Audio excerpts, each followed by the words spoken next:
And I think also we have to kind of understand that within the Scottish Rite, there's people that, I mentioned the valleys before, organize and run their own areas, and they have officer corps within that own area. But then jurisdictionally, there is a whole jurisdictional government body called the Supreme Council.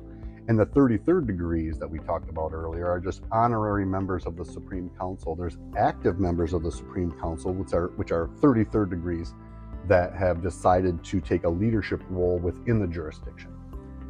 The 33rd degrees, the honorary 33rd degrees, wear the white hats. The active 33rd degrees wear the purple hats, and that's how you can kind of tell the difference. Okay. As a matter of fact, that's kind of like the Scottish Rite regalia that you pay attention to in order to learn information about different brothers. Some jurisdictions, some different valleys might have slightly different, almost like lodges have different customs. Some valleys might have slightly different customs as well. So here in the southwest region of the Valley of Michigan, we have black hats are the general membership. We have gold hats, which designate officers within a certain grouping of degrees. We have white hats, which are the 33rd degrees, honorary members of the Supreme Council. And then we have the purple hats, which are the active members of the Supreme Council. Okay.